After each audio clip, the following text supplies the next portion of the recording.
नमस्कार, आदाब। मैं अनूप सोनी क्राइम पेट्रोल सतर्क के ब्लैक हेडलाइंस अध्याय के आज के एपिसोड में आप सबका स्वागत करता हूं। सुखी इंसान से संतुष्ट परिवार से एक सुरक्षित समाज और सुरक्षित समाज से एक खूबसूरत दुनिया बनती है। लेकिन जिन रिश्तों पर विश्वास करके इंसान सुखी होता है, अगर वही रिश्ते गले का फंदा बन जाएं तो इस केस में एक हंसते खेलते परिवार की खून भरी दास्तां से नासिक और उसके आसपास के इलाकों में सनसनी फैल गई और जब सच सामने आया तब सब हैरान रह गए। हेलो डियर रीडर्स, मैं रत्ना। 3 दिन के लंबे इंटरवल के बाद आज ब्लॉग लिखने का टाइम मिला। क्या करें, 16 साल 7 महीने और 3 दिन हो गए मेरी प्रमोशन को।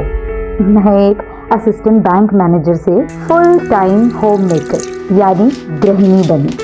ऑफिस का पहला प्रोजेक्ट याद रहे ना रहे, पर घर के सारे प्रोजेक्ट्स अच्छे से याद रहते हैं।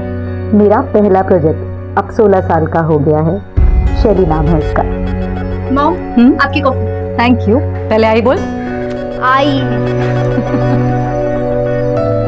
और मेरा दूसरा प्रोजेक्ट 6 साल का हो गया है। इस प्रोजेक्ट का नाम है संजू। मम्मा, मेरा स्कूल बैग कहाँ है? लाइफ की भागदौड़ में अपनी बात आप तक पहुंचाकर मुझे बहुत सुकून मिलता है। मैडम, मेजरमेंट के लाए। आप कौन और मास्टर जी क्यों नहीं आए? मास्टर जी का तबीयत खराब है और मैं इनका भतीजा हूँ। आइए अंदर आइए। ये साड़ी रखी है, ये तो इसकी फॉल बीडिंग भी करनी है और जो इसमें ब्लाउज पीस है उसे शैली के लिए ब्लाउज सिलना है। मास्टर जी, आप मेजरमेंट लीजिए।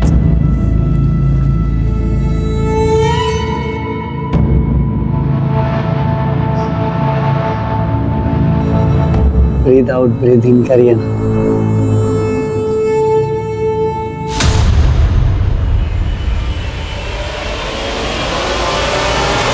क्या बदतमीजी चीज है? हाँ? निकल जाए यहाँ से और दोबारा अपनी शक्ल मत दिखाना। निकल यहाँ से।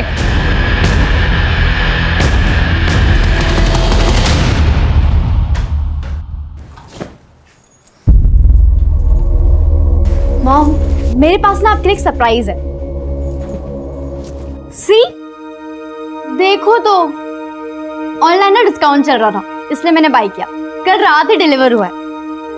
आप ये पहन के बहुत अच्छे लगोगे। प्लीज प्लीज प्लीज एक बार।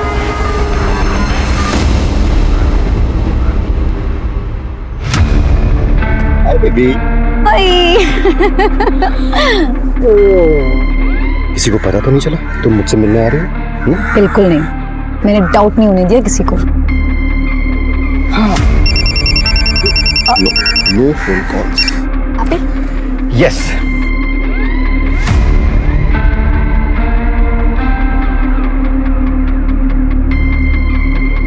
वैसे एक बात तो है, ऐसे चोरी चोरी प्यार करने का ना मजा ही कुछ और है।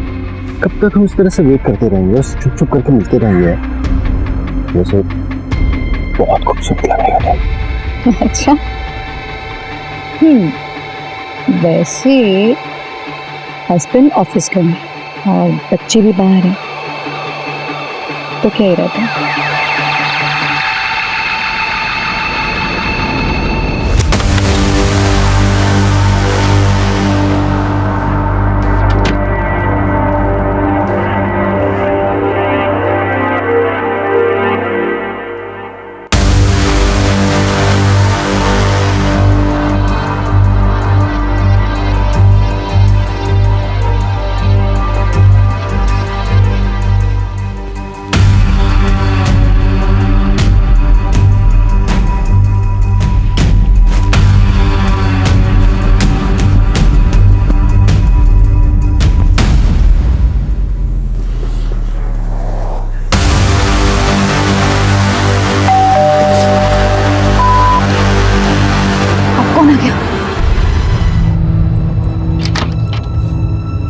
मैम आप यहाँ और संजू, क्या हुआ?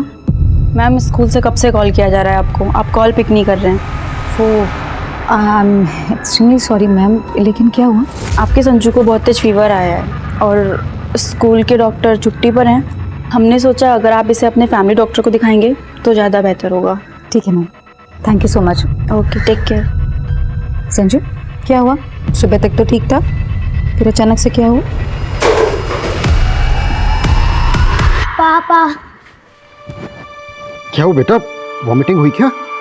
इसे डॉक्टर के पास लेकर चलते हैं। मैं बस चेंज करके आता हूँ। हाँ जी।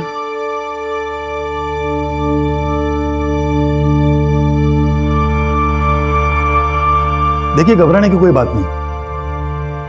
मैं कुछ मेडिसिन लिख देता हूँ, वो आप दे दीजिएगा, और अभी एक इंजेक्शन दे देता हूँ।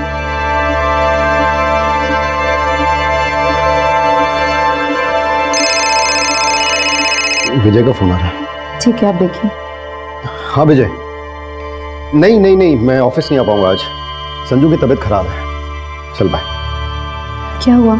अर्जेंट है तो चले जाइए ना। संजू की तबीयत खराब है, कैसे जा सकता हूँ मैं? तो वो यहाँ पर कौन सा अकेला है? मैं हूँ ना उसके पास। और वैसे भी मेरे रहते हुए ना आपको घर गृहस्थी की चिंता करने की कोई जरूरत नहीं है। आई एम सो प्राउड कि मुझे तुम जैसी वाइफ नहीं, गर्लफ्रेंड मिली।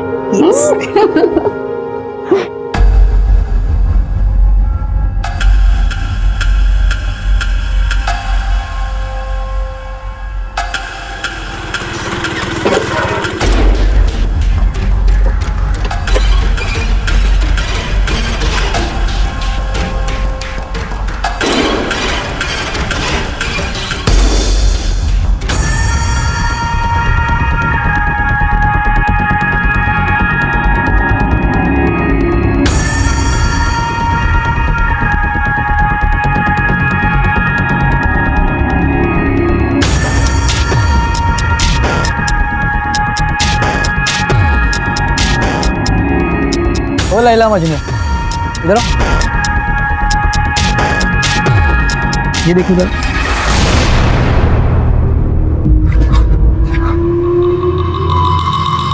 शाने क्या ये रिकॉर्ड क्या तू? अभी डिलीट करता उसका। कर डिलीट, कोई फायदा नहीं। उसे देख रहा है, दोस्त है मेरी, उसके पास भी इस वीडियो की कॉपी है। 15,000 लगेंगे। तुम्हें ब्लैकमेल कर रहा है? डिलीट करो। पूरे पैसे दे तभी डिलीट करो। ए तेरा मुंह तोड़ दूंगा मैं, समझा? ज़्यादा खुशी हो रही। ये अपलोड कर दे तू। ओए रुक। अरे यार, इतने में क्या होगा भाई? ये चिंदी तो समझ के रख लो। तुम्हारे पास नहीं चाहिए तो अपलोड कर दे यार। नहीं चाहिए। नहीं रुको मेरी बात सुनो। अभी तुम इतना रखो, बाकी पैसे हम कल दे देंगे। कल 11 बजे बाहर में हो। अगर कोई होशियारी की ना तो तुम दोनों को सोशल मीडिया पे स्टार होने से कोई रोक नहीं सकता। कल दे देंगे पैसे।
दोबारा अपनी शक्ल मत दिखाना। हस्बैंड ऑफिस गए और बच्चे भी बाहर हैं, तो क्या इरादा है?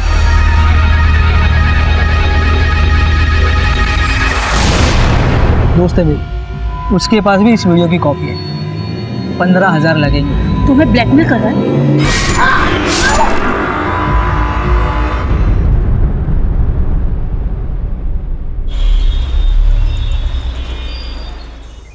रे बाबा रे बाबा।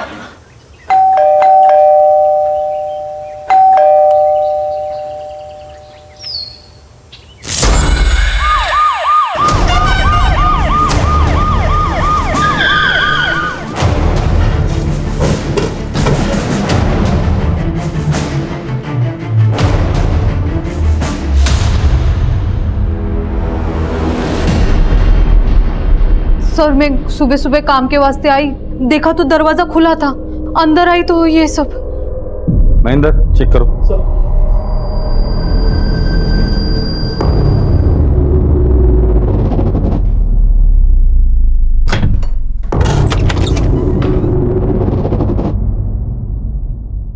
सांसें चल रही है सर। एम्बुलेंस बुलाओ जल्दी।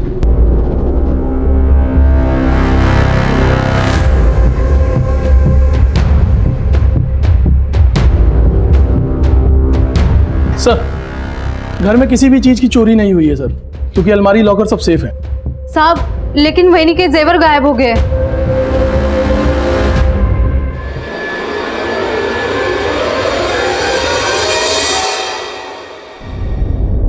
सर किचन में फ्रिज के अंदर और बाहर ब्लड स्टेंस मिले हैं।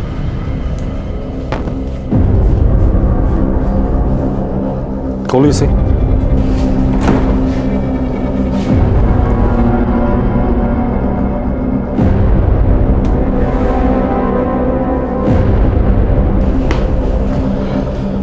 इनके अलावा घर में और कौन कौन रहता है? शैली मैडम। लेकिन साहब शैली मैडम कहाँ है? उसका कमरा कहाँ है? सर ऊपर है।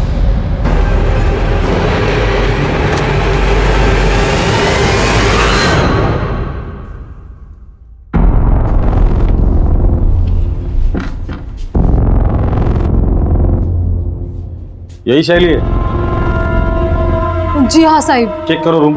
सर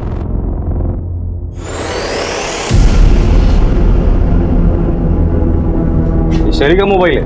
हाँ मैडम कहीं लॉक है। ताज्जुब की बात है, आजकल के बच्चे खाना खाना भूल जाते हैं लेकिन मोबाइल साथ में लेकर जाना नहीं भूलते। इसका मतलब शैली अपनी मर्जी से यहाँ से गई है या कोई जबरदस्ती उठाकर लेकर गया है। फोन को साइबर टीम में भेज दो। महेंद्र शैली की फोटो खींचो, हर पुलिस स्टेशन में सर्कुलेट कर दो और पेट्रोलिंग टीम को भी अलर्ट कर देना और शैली के बारे में और इन्फॉर्मेशन इनसे ले लेना। राजदीप मेरे साथ हो। सर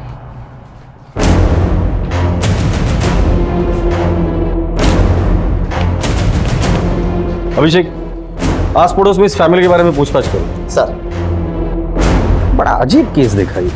कातिल ने खून करने के बाद खूनी हाथ से शराब पी, फ्रिज खोला, खाना लिया, खाना खाया और चुपचाप चला गया। ये जरूर साइको किलर होगा जो खून करने के बाद अपने किए का जश्न मना कर गया है। काम करो, या जितने भी ब्लड सैंपल्स हैं सब जमा करो और लैब में भेज दो। इनके अलावा अगर कोई और ब्लड मिलता है तो वो कातिल का ब्लड होगा। सर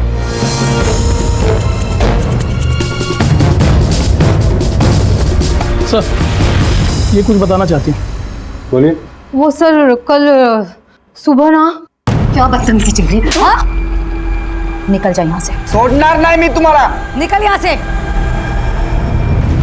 तूने किया ना ये सब? हाँ तू कल शैली को घूर रहा था जिसकी वजह से उसकी माँ ने तुझे मार के बेइज्जत करके घर से निकाल दिया था। खरा है साहब, लेकिन मैंने किसी को नहीं मारा। तेरे जैसे घटिया लोग ही ऐसा काम कर सकते हैं। सच सच बता दे, वरना जिस गंदी नजर से शैली को देख रहा था ना वही तेरी आंखें निकाल कर हाथ में दे दूंगा। चल बता, शैली को कहाँ छुपा कर रखा है? सच में साहब मैंने किसी को नहीं, कुछ भी नहीं किया साहब मैंने। तू ऐसे नहीं बोलेगा राजदीप, इसे बेहोश होने तक मारना, फिर होश में लाओ और फिर मार।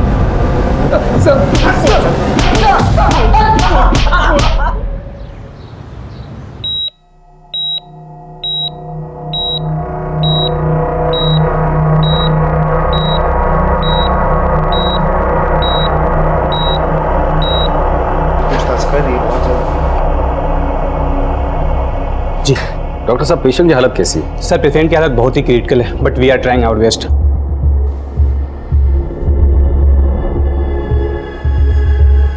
सुख और शांति से जीना हर इंसान, हर परिवार का सपना होता है और बिल्कुल ऐसा ही जीवन जी रहे रत्ना के परिवार पर टूटे कहर ने आसपास के सभी लोगों के दिल दहला दिए। रत्ना, अमर और शैली की लाइफ की परतें खुलने लगी और आम जनता के साथ साथ पुलिस भी हैरान हो गई। सर रत्ना के घर पे जो मोबाइल्स मिले थे वो अनलॉक हो गए। शैली के मोबाइल पे किसी रवि और जिग्नेश के मैसेजेस आए हैं। मैसेज में ऐसा लिखा है कि अपनी माँ को कहो किसी के सामने मुंह ना खोले वरना।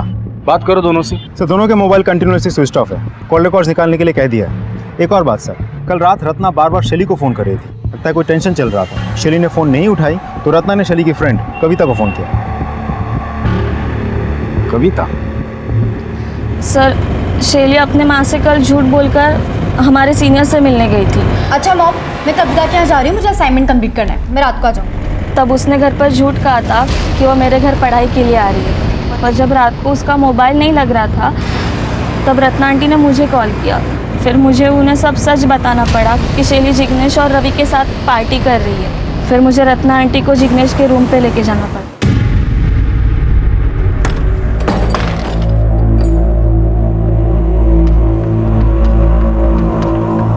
क्या चल रहा है यहाँ पर ये सब? हाँ, क्या कर रहे थे तुम मेरी बेटी के साथ? बोलते करे पूछ रही हूँ मैं तुमसे कुछ। शैली उठ बेटा, चलो। एक बात और, जो हरकत तुम लोगों ने मेरी बेटी के साथ की है, दोबारा ये हरकत तुम लोग किसी भी लड़की के साथ ना कर सकते। इसलिए तुम्हारी इस करतूत के बारे में ना मैं सिर्फ तुम्हारे पेरेंट्स को नहीं कंप्लेन करूंगी, उसकी कंप्लेन मैं तुम लोगों के कॉलेज में करूंगी और पुलिस में करूंगी। चल।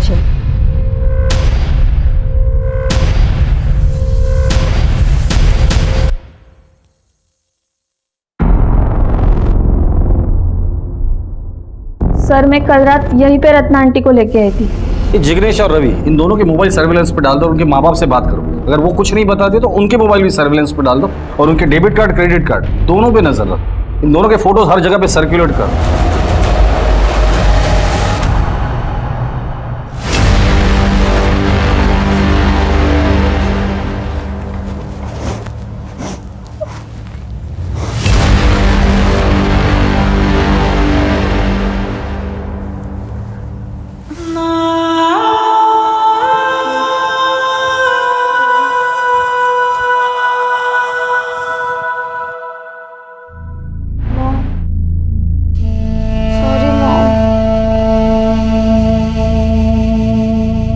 जब तक तेरी आई जिंदा है तेरा कभी गलत नहीं हो सकता।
सर, ये विजय है, हमारे बिजनेस पार्टनर। बस अब बता सकते कि अमर की किसी के साथ दुश्मनी थी, लड़ाई झगड़ा, या अमर को किसी ने धमकी दी थी? जी हाँ सर, एक्चुअली मैं वही बताने आपको आया हूँ कि कल रात। देखिए लियाकत जी, आप ये ठीक बात नहीं कर रहे हैं, ठीक से बात कर। क्या कर लेगा रे तू? क्या कर लेगा लियाकत? हाँ, चुप रहे तो। क्या करेगा तू? काम बंद करेगा ना? चल काम बंद करके निकल। तुझे क्या लगता है तू अकेला ही है? हाँ, ये टाइल्स और मार्बल्स का सप्लायर। हमारा 11 लाख रुपए पहले क्लियर करिए, उसके बाद आपको जिससे काम करवाना आप करवा सकते हैं। लियाकत जी, ठीक नहीं है। तेरे को ठोकू क्या? दोबारा पैसे मांगने के लिए आया ना तू, तेरे साथ साथ तेरी बीवी और बच्चों समेत सबको उड़ा दूंगा, समझा क्या तू? मैं बोल रहा हूं ना तेरे को।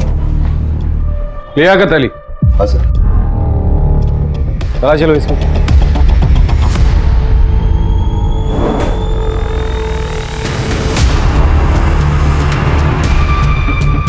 लाइसेंस है साहब, हमारे धंधे में इसकी जरूरत पड़ती है। खामोखाम आप लोग मुझे इस केस में घसीट रहे हो।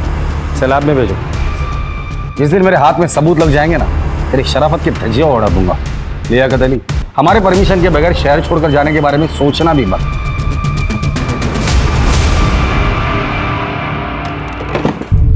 अमर को होश आ गया? नहीं सर, अभी बेहोश है सर। डॉक्टर उसे रिवाइव करने की पूरी कोशिश कर रहे हैं। सर, रत्ना और अमर के मोबाइल में किसी योगेश ने धमकी भरे मैसेजेस भेजे थे। योगेश कौन है? पता लगा लिया सर?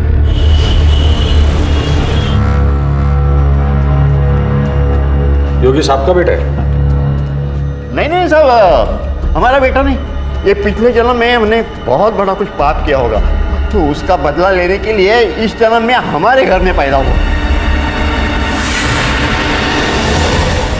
ओ बाबा, ओ बाबा, ओ कंजूस बुड्ढे, पैसे चाहिए मेरे को, पैसे दे, पैसे दे। चल काय झाला पोरे? तू खाना परोस चल। अरे कितनी बार तेरे को बोला, हाँ काही तेरी नौकरी कर, काम धंधा कर, ये धंधे छोड़ दे। फालतू शिकवायचं नाही मला, कच जायचं नाही माझ्या। ए बाबा, तेरे सामने हाथ जोड़ता हूँ, जा तू जा, निकल जाए यहाँ से। क्यों गई ना? बाप मरने के बाद बेटे के नाम पे घर होता है, और कैसे होता है ना मेरे को अच्छी तरह से आता है। बताओ क्या, बताओ। योगेश की वजह से हम बदनाम हो चुके हैं। हमें शक है कि योगेश ने रत्ना नाम की औरत का रेप किया, मर्डर किया, उसके बेटे को मारा और उनकी जवान लड़कियों को अगवा किया। योगेश इस वक्त कहाँ है? मालूम नहीं सर, ये बीच में एक बार उसका कोई रात को दोस्त आया था, रात भर उन्होंने दारू पी, सुबह उठ के चले गए। दोस्त के साथ वो गया था, आप जानते हैं उसे? क्या उसकी शक्ल याद है? नहीं सर, माझ्या डोळ्यात मोठी बिंदू है, स्पष्ट दिसत नहीं। योगेश के बारे में अगर कुछ पता चलता है तो सबसे पहले आप हमें इन्फॉर्म करेंगे। जी सर। रत्ना मर्डर केस में योगेश प्राइम सस्पेक्ट है। योगेश का मिलना बहुत जरूरी है। योगेश इस दोस्त के साथ गया था, अगर वो हमारे हाथ लग जाता है तो योगेश भी हाथ लग जाएगा। इस एरिया में जितने भी सीसीटीवी है सबके फुटेज चेक करो, किसी न किसी फुटेज में ये दोनों जरूर दिखाई देंगे। सर,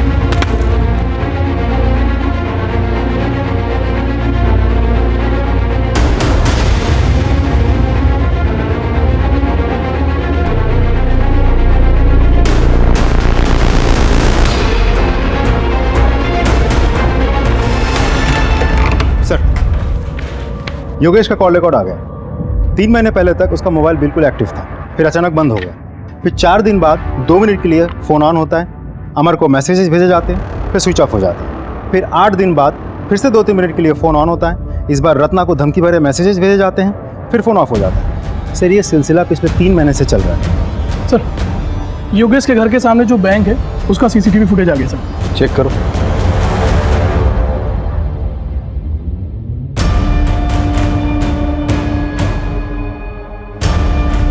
यही वो आदमी जिसके साथ योगेश 3 महीने पहले कहीं चला गया था। इस आदमी के जरिए हम योगेश तक पहुंच सकते हैं। पता करो ये आदमी है कौन और कहाँ रहता है।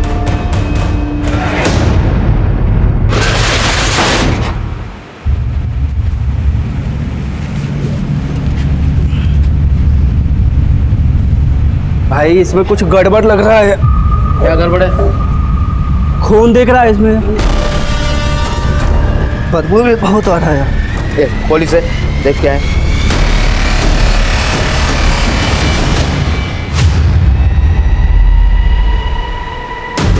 Hello police.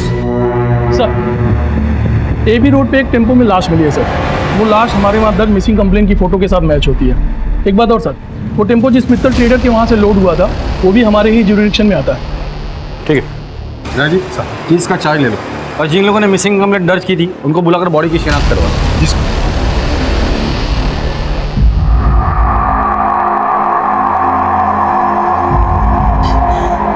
समीर, समीर, देवा क्या किया मेरे कुत्ते के साथ?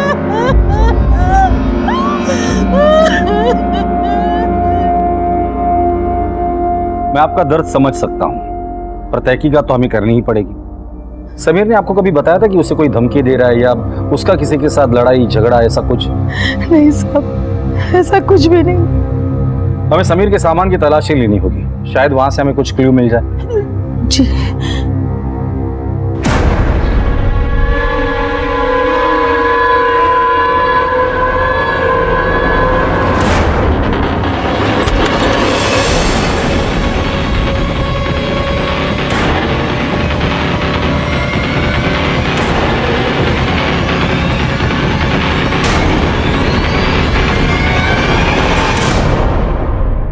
ये हार्ड डिस्क और लैपटॉप समीर का है, जिसमें बहुत सारे आपत्तिजनक वीडियोस हैं। ये समीर के पास कहां से है? मला माहित नहीं साहब। समीर के दोस्त कौन है? कौन से कॉलेज में पढ़ता है? ये पास ही के जोशी कॉलेज में है। जोशी कॉलेज? सर उसी कॉलेज में तो शैली भी पढ़ती थी।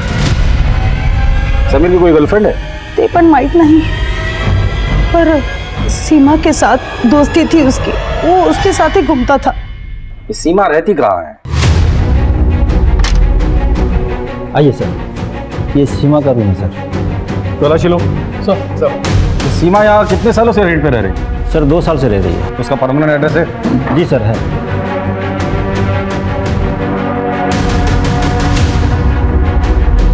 सर ये कैश मिला सर। सर लैपटॉप मिला है, चेक करो। अब बाहर रुकिए। ये वीडियोस भी। समीर के लैपटॉप से भी हमें ऑलमोस्ट सेम वीडियोस मिले थे। मतलब समीर और सीमा मिलके सबको ब्लैकमेल कर रहे थे। और हो सकता है इस ब्लैकमेलिंग के चक्कर में समीर का मर्डर हुआ हो और सीमा की जान को खतरा हो सकता है। इन वीडियोस में जितने भी लोग दिख रहे हैं सबको आइडेंटिफाई करो, सीमा की फोटो हर जगह सर्कुलेट कर दो और सीमा के माँ बाप को कांटेक्ट करने की कोशिश करो। सर हमने मित्तल ट्रेडर्स में जाके डिटेल में पूछताछ की। वहाँ समीर को कोई नहीं जानता, ना किसी ने मर्डर होते हुए देखा और ना डेड बॉडी को टेम्पो में डालते हुए देखा किसी ने। सर मैंने कुछ रिसीप्ट्स के पिक्चर्स भी खींचे, मैं दिखाता हूँ। ये भी सर, ये सारे रिसीप्ट्स मैंने खुद चेक किया है, ऑल क्लियर है, कुछ भी सस्पिशियस नहीं दिख रहा है सर।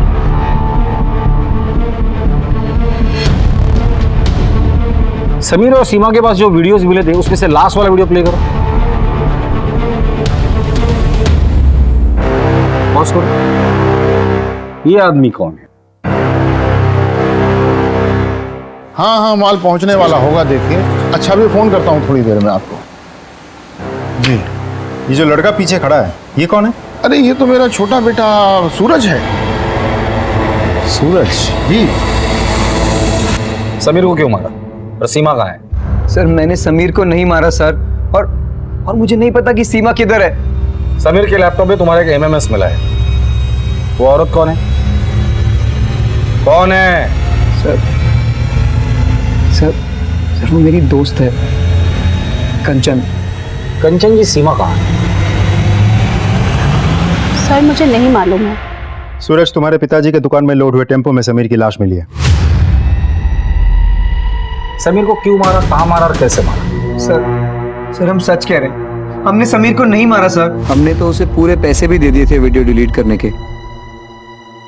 ठीक है अभिषेक, प्रीति, जब तक ये लोग सीमा का पता नहीं बताते इनकी अच्छे से खातिरदारी करना। सर हम सच बोल रहे हैं, हमें कुछ नहीं मालूम। नहीं मालूम मेरे को। साहब मेरी बीबी को कब छोड़ देंगे आप? अभी पूछताछ चल रही है। लेकिन उसका कसूर क्या है? अब सुन नहीं पाएंगे। साहब बताइए ना। आपके बीवी का उसके दोस्त के साथ एमएमएस मिला है और जिन लोगों ने ये बनाया था एक का मर्डर हुआ है और दूसरी गायब है। सुन लिया आपने? अब जाइए। सर खबरी से पता चला है कि रत्ना की सुपारी निकली थी सर। फिर ये भी सुनने में आया कि सुपारी वापस हो गई। रत्ना की सुपारी? और वो तो एक हाउस वाइफ है, उसकी सुपारी कौन देगा और क्यों देगा?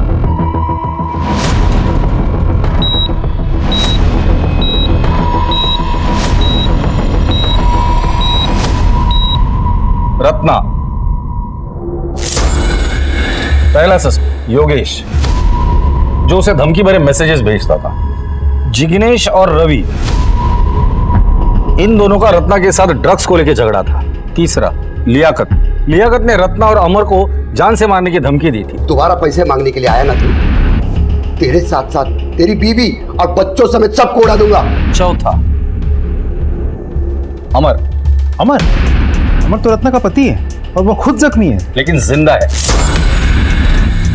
ऐसा भी तो हो सकता है कि रत्ना और संजू को मारने के बाद अमर ने अपने आप को जख्मी करके बाथरूम में बंद कर लिया हो। लेकिन सर घर पे हमें कोई खून से सना हुआ हथियार नहीं मिला और उसका खुद का सिचुएशन भी बहुत क्रिटिकल है। ताज्जुब की बात तो यही है कि हत्यारे ने हत्या करने के बाद उसी खूनी हाथ से शराब पी, खाना खाया और उसके बाद उसने चोरी भी की। पता करो इस तरह की वारदात और भी कहीं हुई है क्या? अगर हुई है तो उसके सारे डिटेल्स मुझे चाहिए सब। अब दूसरा मर्डर केस, समीर। अब इस समीर मर्डर केस में शैली, सीमा और समीर ये तीनों क्लासमेट हैं। क्या रत्ना और समीर इन दोनों के मर्डर केस एक दूसरे से जुड़े हुए हैं? 3 हत्याएं, एक गंभीर रूप से जख्मी और एक अगवा। अखबार की सुर्खियों और टीवी की ब्रेकिंग न्यूज पर छाए इस केस की गुत्थियां दिन ब दिन उलझती जा रही थी। पुलिस को उस एक तिनके की तलाश थी जिसके सहारे वो गवाहों और सबूतों के साथ कातिल को पकड़ पाए और आखिरकार पुलिस को ऐसा एक तिनका, एक सुराग मिल गया। सर, योगेश जी दोस्त के साथ गायब हुआ था, वो देव है। योगेश के कॉल लॉग से पता चला कि 3 महीना पहले उसका फ़ोन बंद हुआ था और जिस एरिया में बंद हुआ था उस एरिया में सिर्फ एक ही फार्म हाउस है जो देव का है और उसके बाद उसका फ़ोन कभी कभार ऑन ऑफ होता रहा।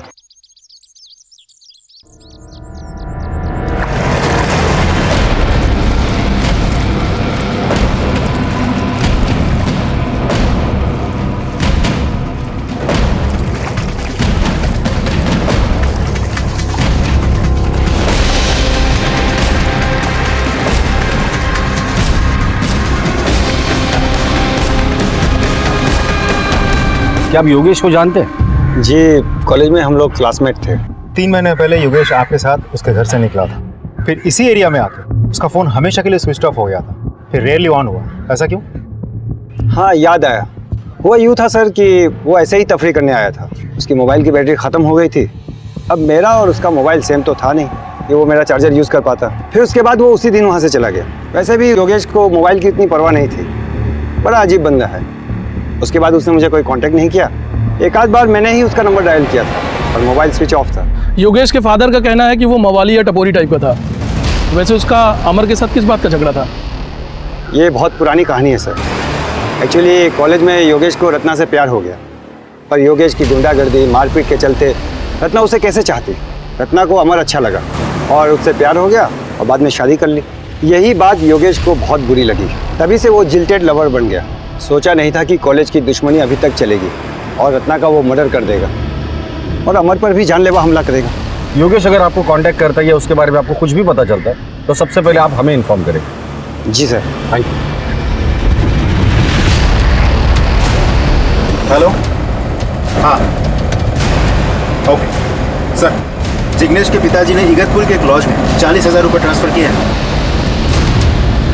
प्रशांत, गाड़ी घुमाओ।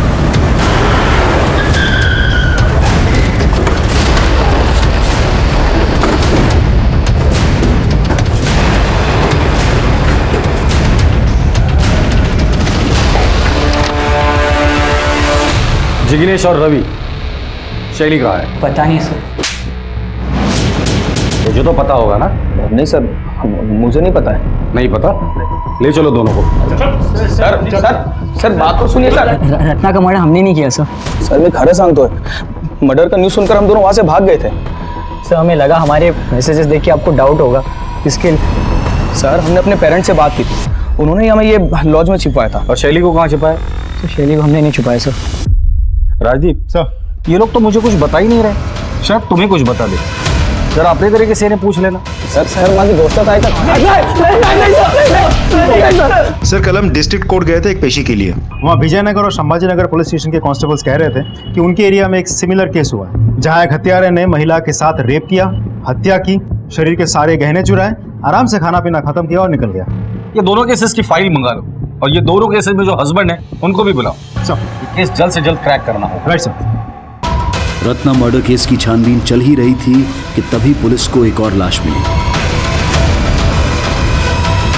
फोन किसने किया था? सर मैंने किया था। राजीव, अंदर जाके देखो कुछ मिलता है क्या? सर किसकी बॉडी है ये? सर मुझे नहीं पता सर, 15 दिन पहले ही मुझे कोर्ट से इसका कब्जा मिला है। सर योगेश जोशी का ड्राइविंग लाइसेंस है। रत्ना मर्डर केस में हमें इसी की तलाश थी। हम इसे प्राइम सस्पेक्ट समझ रहे थे, ये तो खुद विक्टिम निकला। तो फिर रत्ना को किसने मारा और इसको किसने मारा? बॉडी को पोस्टमार्टम के लिए भेज दो और इस बॉडी के डीएनए इसके फैमिली के साथ मैच करके देखो। सर इससे पहले इस जमीन का मालिक कौन था? देव देसाई।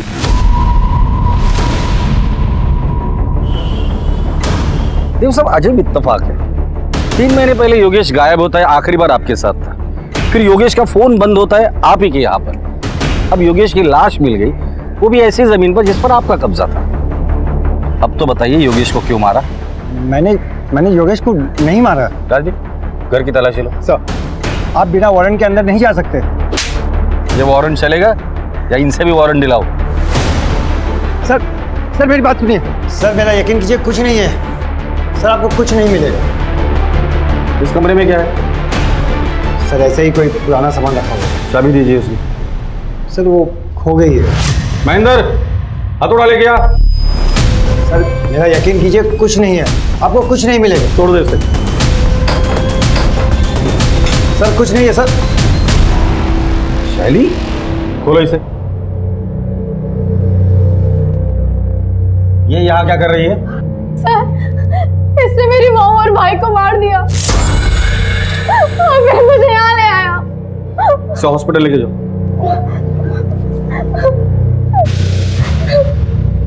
सर उसे गलतफहमी हुई है। मैंने रत्ना और संजू को नहीं मारा। इतनी रात तो अमर के घर पे क्या करने गया था? सर इन सब के पीछे अमर का ही हाथ है। अमर ने ही मुझे रत्ना को मारने के लिए कहा था। उस रात जब मैं उसके घर पहुंचा तो पहले से ही किसी ने रत्ना को मार डाला था और साथ में संजू को भी। अचानक शैली रूम से बाहर आई और वो मुझे हत्यारा समझने लगी।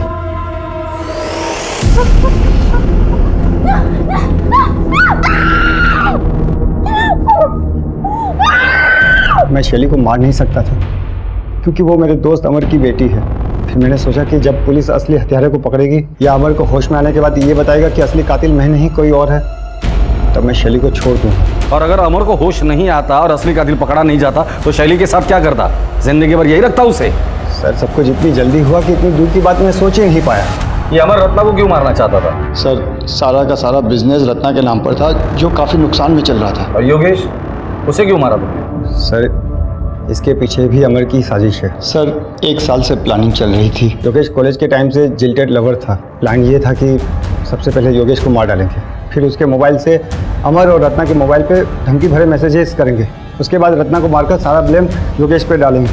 फिर मैंने योगेश को मारकर उसकी लाश को अपनी ज़मीन में गाड़ दिया ताकि कोई सुराग न मिले। लेकिन मैंने रत्ना और संजू को नहीं मारा। ले चलो इसे। सर मेरी बात सुनिए। आइए। सर संभाजीनगर और विजयनगर दोनों केसेस के हस्बैंड। बस अब ये फोटोज ध्यान से देखिए। अब इनमें से किसी को जानते हैं?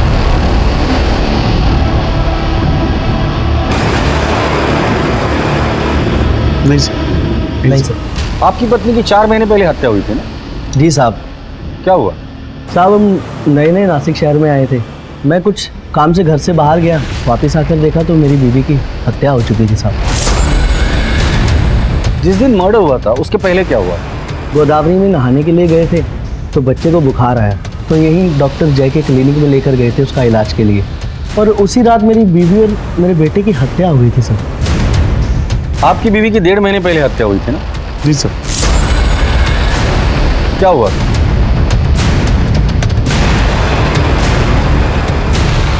आप अपने बेटे का इलाज कराने डॉक्टर जय के क्लिनिक गए? जी साहब। और आप भी डॉक्टर जय के क्लिनिक गए थे? Yes sir. तीनों केसेस में मोडस ऑपरेंडी बिल्कुल सेम है। अब तो ये डॉक्टर जय ही हमें बताएगा इन तीनों मर्डर से उसका क्या कनेक्शन है। डॉक्टर साहब पिछले कुछ दिनों से शहर में एक अजीब सिलसिला शुरू है। संध्या अपने बच्चे के साथ आपके क्लिनिक में आती है, उसी रात संध्या के साथ रेप होता है और उसका मर्डर हो जाता है। फिर पूनम अपने बच्चे के साथ आपके क्लिनिक में आती है, उसी रात पूनम के साथ भी उसका रेप होता है, उसका मर्डर हो जाता है। फिर रत्ना आपके क्लिनिक में आती है और उसी रात रत्ना का भी रेप होता है और उसका मर्डर हो जाता है।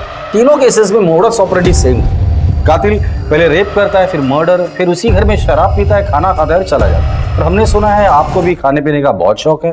देखिए साहब, मैं एक डॉक्टर हूँ, कोई कातिल नहीं। लोगों को बचाना मेरा काम है, उनको मारना नहीं। रत्ना का मर्डर जिस दिन हुआ था उस रात आप कहाँ थे? सर मैं कॉन्फ्रेंस में था। आपके क्लिनिक में और कौन कौन काम करता है? एक कंपाउंडर और एक नर्स। ठीक है, जरूरत पड़ेगी तो दोबारा आएगी। इन्वेस्टिगेशन में हर दिन एक नया मोड़ आ रहा था। जांच का दायरा बढ़ता जा रहा था। संदिग्ध बहुत सारे थे, लेकिन पुख्ता सबूतों के साथ हत्यारा नहीं मिल रहा था। और फिर पुलिस ने ऐसा पासा फेंका कि हत्यारा जाल में फंस गया।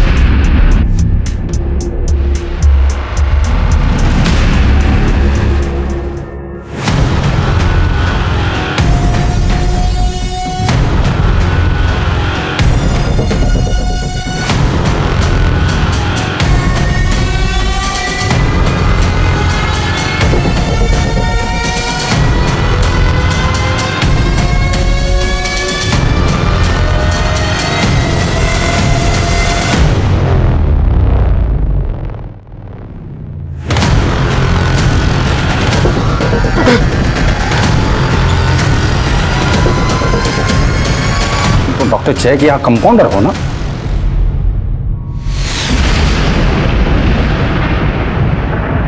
साहब, मैं बहुत सीधा साधा आदमी हूं। मैं सीधी सादी जिंदगी चाहता था। मैं जब काम करके घर जाता था तो चाहता था कि मेरी बीवी मुझसे 2 मीठे बोल बोले, प्यार मोहब्बत से बात करे। मेरी गलत लड़की शादी हो गई थी साहब, जीना हराम हो गया था। वो चाहती थी कि उसका पति दिन रात मेहनत करके उसके हाथ में पैसे दे।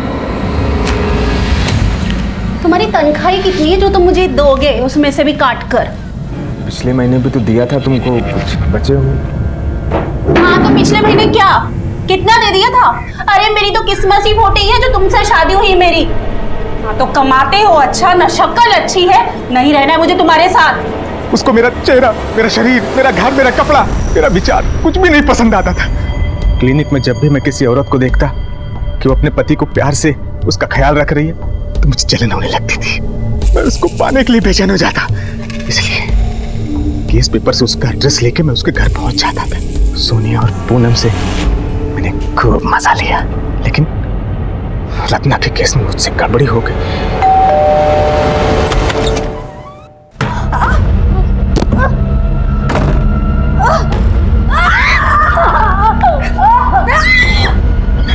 डरो मत, मैं तुम्हारा पति हूँ।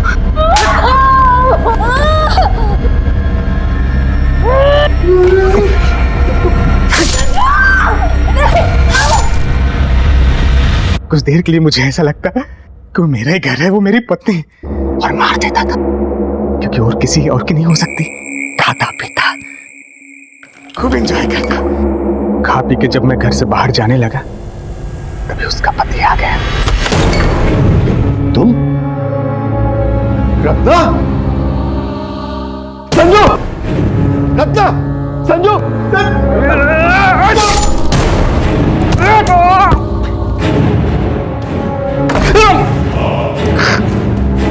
अमन ने बाथरूम का दरवाजा अंदर से बंद किया हुआ था, लेकिन मैंने जो घाव दिया था मुझे इस पर पूरा विश्वास था। खून बहेगा और वो मर जाएगा। तभी मैं वहां से चला गया। अमर को मारने का प्लान नहीं था, लेकिन उसने मुझे देख लिया था तो क्या करता साहब?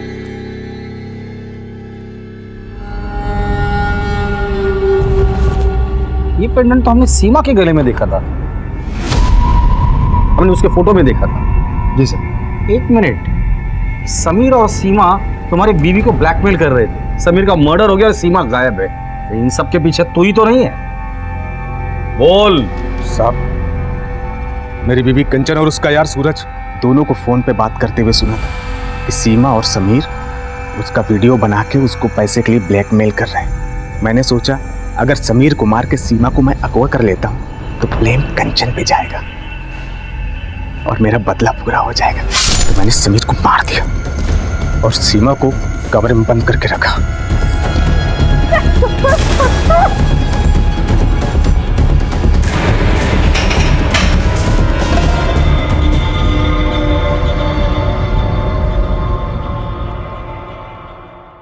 देखिए, क्राइम पेट्रोल सतर्क 16 मार्च से नए समय पर सोमवार से शुक्रवार रात 11 बजे। अधूरे सपने अच्छे इंसान को फिर से संघर्ष करने की प्रेरणा देते हैं, लेकिन अगर उसका दिमाग, उसका मन ईर्ष्या से ग्रसित हो जाए तो वो उसे गुनाह के रास्ते पर ले जाते हैं। भागीरथ के साथ यही हुआ था। सुशील, संस्कारी और पति से प्रेम करने वाली पत्नी ना मिलने से वो इतना डिस्टर्ब हो गया था कि उसने अपने संपर्क में आने वाली सुशील और संस्कारी महिलाओं को अपना शिकार बनाना शुरू कर दिया। अगर भागीरथ अपने मन में उठ रही नफरत और जलन के तूफान से सतर्क होता, चुभने वाले रिश्ते से सही समय पर मुक्ति पाता, तो वो सीरियल किलर नहीं बनता। भागीरथ, समीर, सीमा और देव को अपने गुनाहों की सजा मिली और अमर ने भी अपने किए का मोल चुकाया। अब मैं अनूप सोनी आपसे विदा लेता हूं। फिर मुलाकात होगी क्राइम पेट्रोल सतर्क के ब्लैक हेडलाइंस अध्याय में एक और नए केस के साथ। और याद रखें, क्राइम और आपके बीच में सिर्फ इतना फर्क है कि आप कितने सतर्क हैं। सतर्क रहें, सुरक्षित रहें। जय हिंद।